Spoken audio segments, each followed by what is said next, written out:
There's an ancient story of a student who went to the master and said, I pray, I study, I meditate, do my daily rituals, and I even fast a little.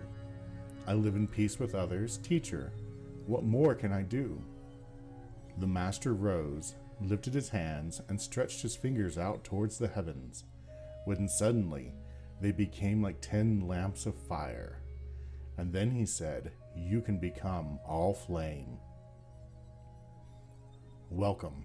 I am Jareth Tempest, mystic, magician, psychonaut, astronaut, hierophant, all-around seeker of truth, author, full-time weirdo, and host of this show, where we talk about mysticism, the mystical journey, and all that's magical in the universe.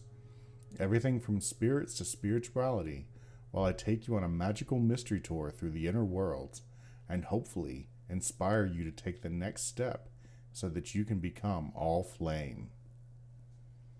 Alright, so thanks for listening to my show again and spending time with me.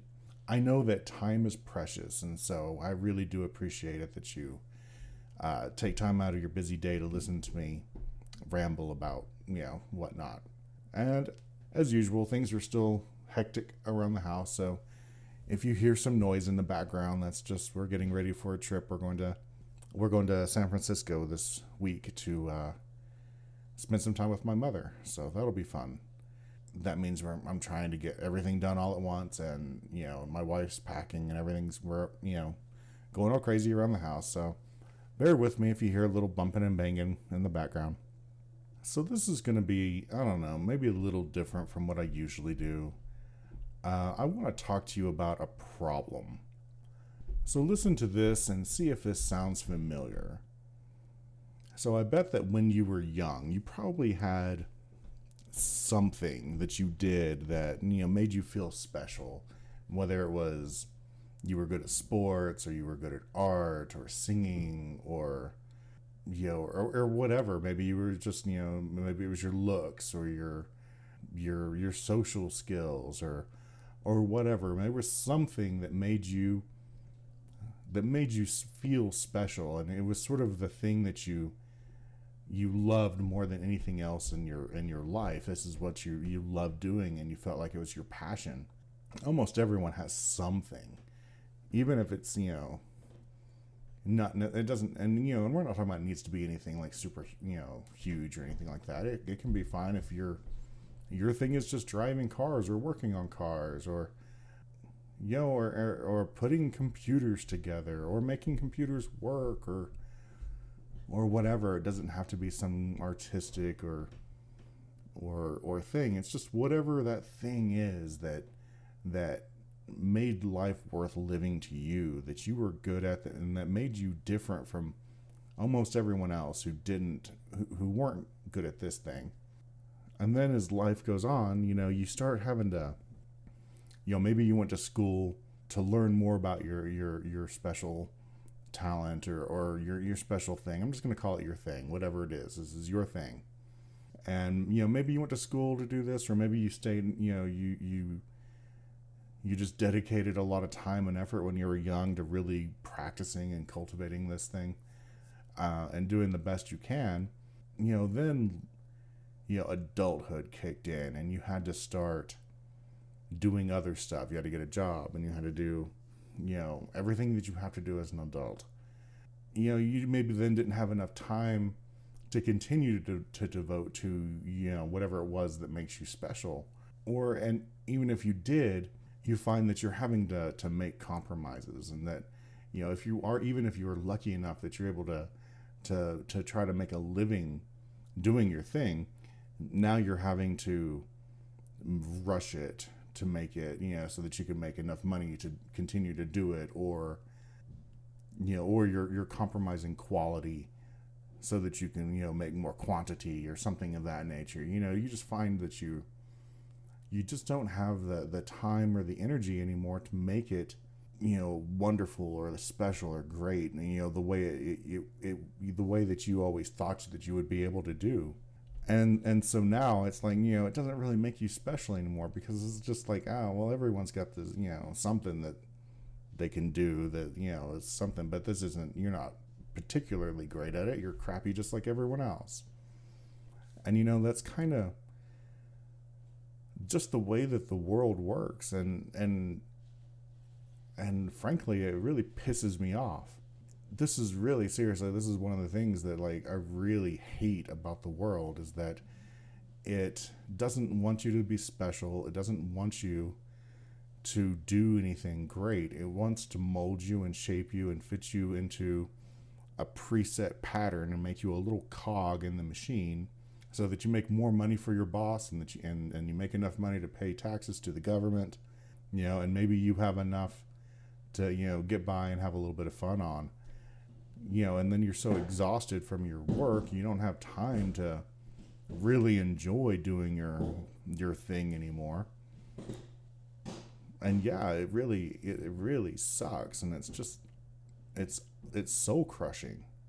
It's just this forced mediocrity that we're just immersed in, that we just it's like a fog that just fills the air around us, so that we never have time to do what we want to do, or to do it as well as we'd like to do. There's always corners that are being cut, and and that's if you're even able to do what you want to do anyway. It's like, it's everything is about trying to make enough.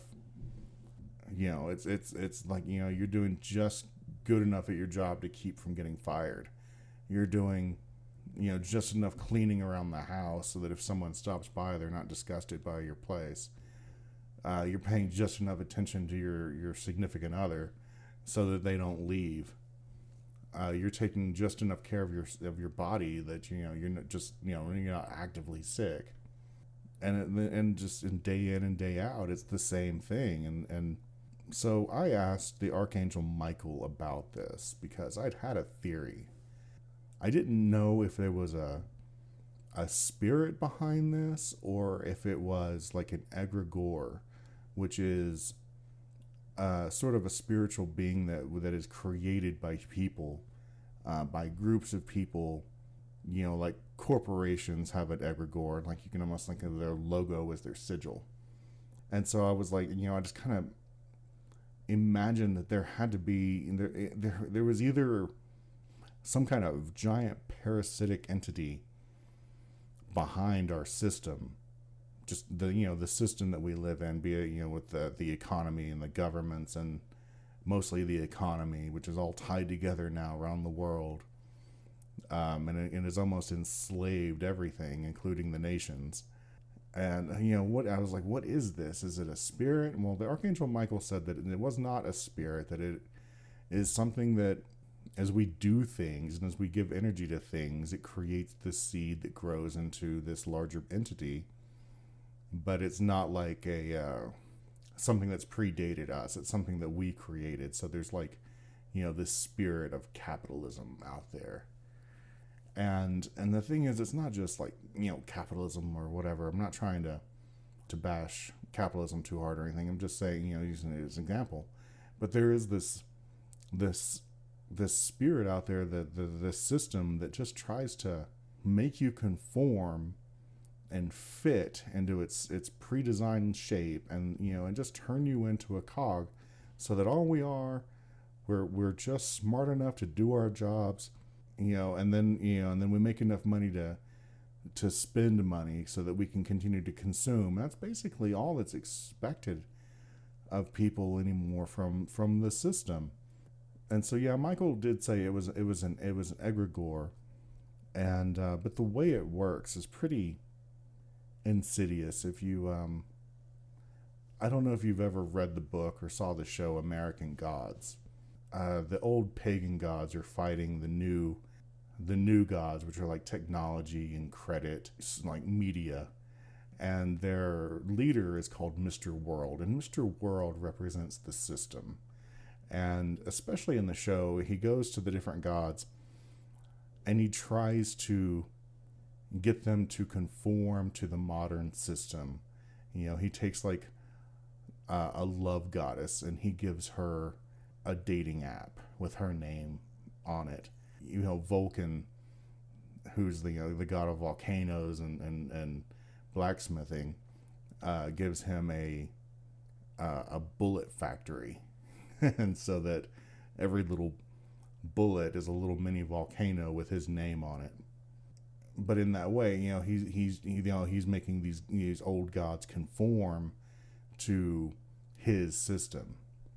Yeah, so and then he goes to like Odin, and he's like, okay, so you're a war god. We can create a missile system, the Odin missile system. This was just a TV show, or based on a book. There is a twist there. I don't want to get into it, but it's pretty cool. You should read the book. It's a good book.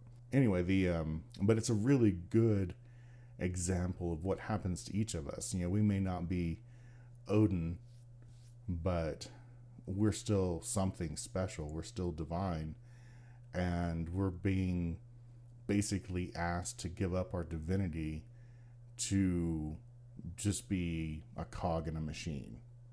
And Mr. World just wants everyone to conform and to fit into it. And I really hate that. I really do. And I really almost wish that it was like, a spirit, there was a devil or something that was behind this. But it isn't. It's something that we made. So there basically is. But the thing is, it's so huge that there's no way that any one person or even a small group would be able to fight. There's that adolescent desire to fight the system and stuff, and I still feel that. And you look at, okay, so I was thinking about this, like, and it's been pointed out, I'm not saying this is a brand new idea, but you can see something like the punk movement, where people were kind of checking out of society and squatting and doing drugs and listening to music that the rest of society didn't like, dyeing their hair different colors and stuff. But then real quick, everyone's like, oh, we're selling more hair dye. Well, let's make more hair dye and more colors. This music is getting popular. Let's sign these bands and get them on the radio. And and who cares if we have to tone it down a bit? We're gonna make so much money doing this. And then we can put their faces on T-shirts, and we can sell the T-shirts. And before you know it, all the magic and the energy that was in that movement has now just been exercised, and now it's just been commercialized and sold to us. So now if you want to revolt, sure, here, buy the revolution with this T-shirt or this CD. And that's just how Mr. World works. Everything gets commercialized, and I do it myself. What do? I sell magic. I wish that there were a different way. And no, I'm not going to try to start the revolution or anything like that. That's just not really feasible. That's a great way to just get yourself, put in prison or killed or nailed to a cross. That's the other thing I always remember is like, Jesus, Buddha, and all of these other, ascended masters and saints and whatnot have never changed. I mean, they bring about this great wisdom and these wonderful truths, and then what happens? The system gets a hold of it and turns it and makes it and assimilates it. So like Christianity is this radical religion of Mary before Jesus is even born, is saying that her son is gonna pull princes from their thrones, and he's gonna lift up the lowly, and he's gonna feed the hungry and send the rich away with nothing. And Jesus repeatedly says things like, woe to you who are rich. John the Baptist is screaming about the corruption in the royal family, and he gets his head cut off.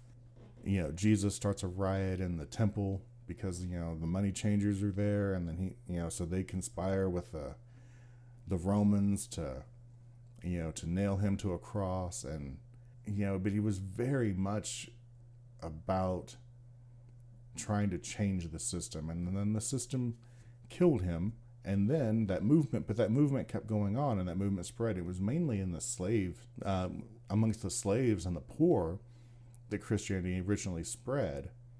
A few hundred years later, the Roman emperor converts, and suddenly you have soldiers who are Christian. And it's like, the idea of a Christian soldier was unheard of before then. And Christianity just became another part of the empire. They didn't even have to change the text. It's not like they didn't even needed to do that. They just changed the emphasis. They emphasized the parts about being obedient to authority as opposed to the parts about pulling princes from their thrones. And it really is that simple. We've got, just centuries of priests telling the wrong side of the story to support the powers that be.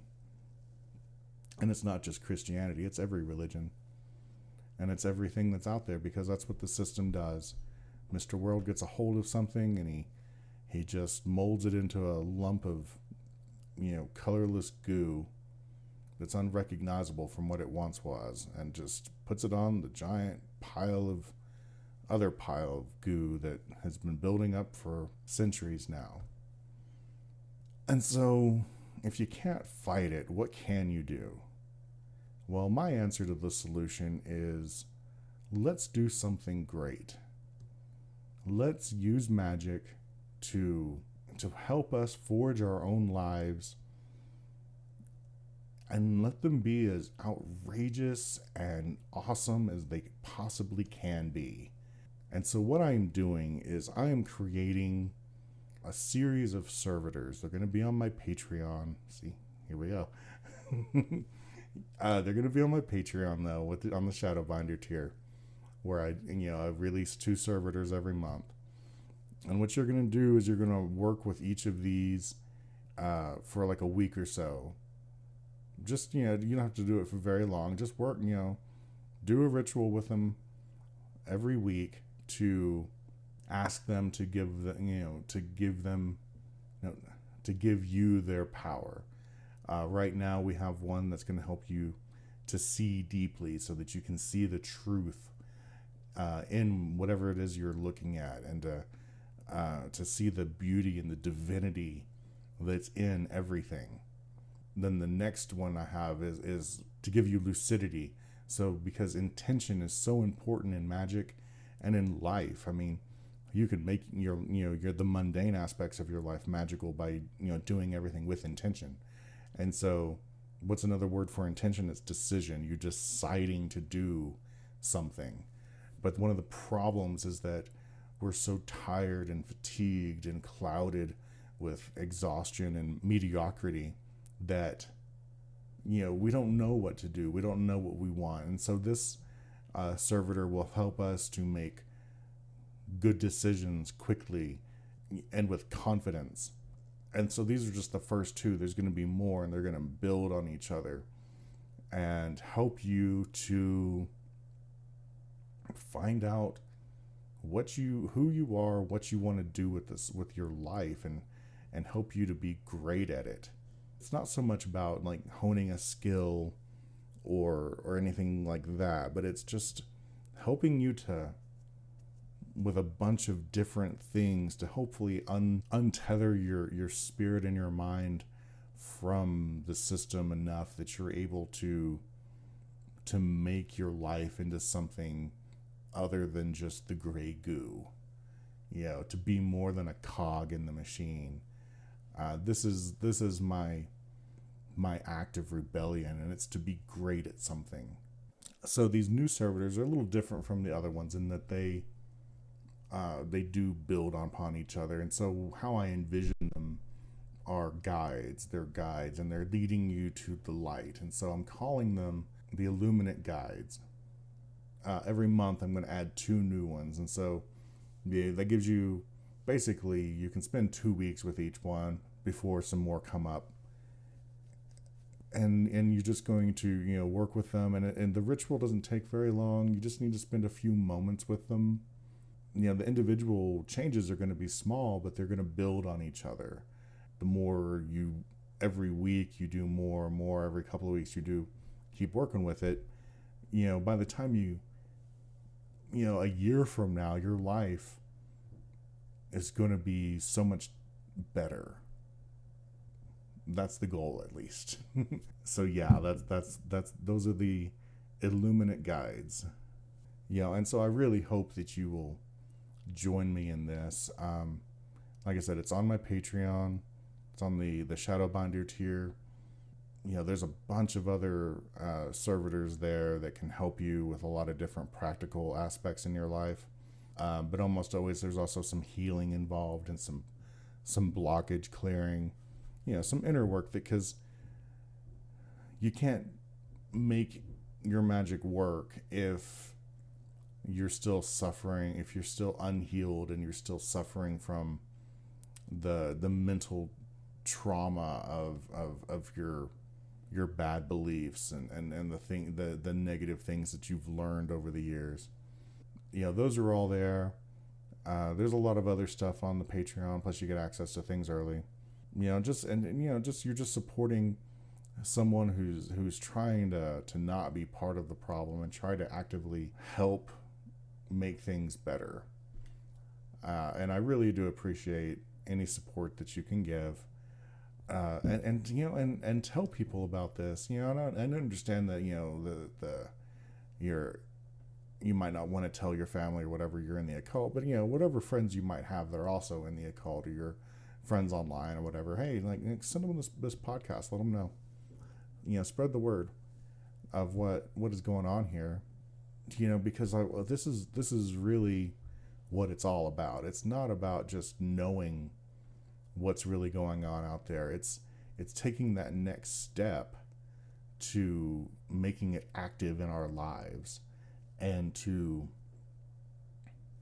channel divinity into our lives, and to use it to forge a life that we're happy to live and we're proud to live and that we'll love living. I'm not saying that we're ever gonna not have problems. There's always problems. You can't solve everything through magic, but you can find balance, and you can find harmony, and you can find beauty, and you can live in that beauty and that beatific vision of divinity, and feel it in your life, and it's just this is what we were meant to do.